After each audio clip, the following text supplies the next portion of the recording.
इतनी जगह नहीं थी हमारे मन में कि तुम्हारी कब्र पर हम गुलदस्ते रखने आए इरफान खान।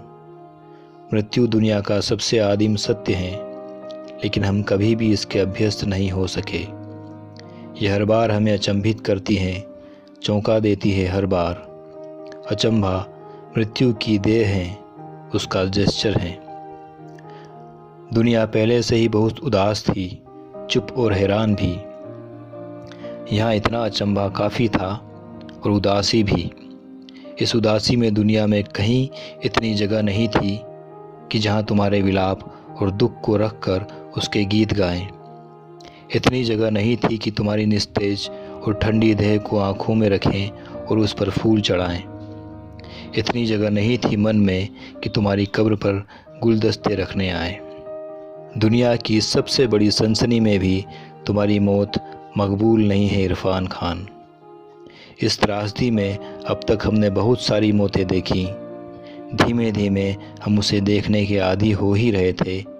अभी अभी लगने लगा था, यह उम्मीद थी कि दुनिया में त्रासदियों की यह आखिरी हद होगी, यह दुख का अंतिम छोर होगा शायद। कोई मृत्यु हमें हैरान नहीं करेगी अब, लेकिन तुमने फिर से उसी सिरे पर लाकर खड़ा कर दिया जहाँ मृत्यु सबसे ज़्यादा भयभीत करती है, जहाँ ज़िंदगी बहुत कातर नज़र आती है, जहाँ मृत्यु का दुख सिर्फ दुख होता है, वो सिर्फ एक कसक होता है या कोई अज्ञात भाव जिसकी कोई भाषा नहीं, कोई हरकत नहीं।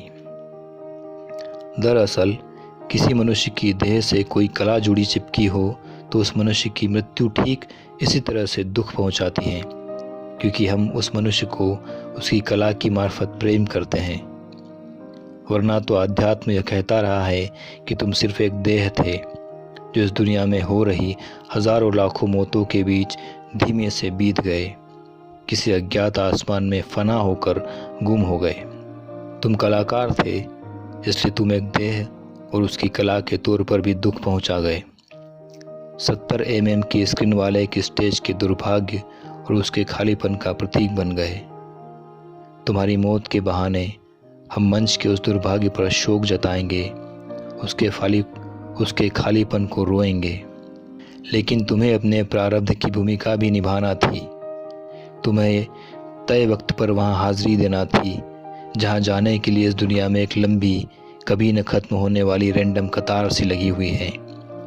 एक गेम जिसका हिस्सा हम सब हैं, लेकिन हम में से किसी को पता नहीं कि कब एक अज्ञात हाथ हमें छुएगा और हम कुछ गैर ज़रूरी सामान के साथ कुछ ही क्षण में एक निस्तेज और ठंडी देह में तब्दील हो जाएंगे। लेकिन कलाकार सच्चा और ईमानदार होता है। उसे पता होता है कि उसे कब मंच पर आना है और कब जाना है, ठीक तुम्हारी तरह। शायद इसलिए ही तुमने एक बार लिखा था, मुझे यकीन है कि मैं हार चुका हूँ। फिर भी मेरे प्रिय कलाकार, इतना दूर मत जाना कि मैं तुम्हें देखूं तो तुम यह देख ही न पाओ कि मैं तुम्हें देख रहा हूँ।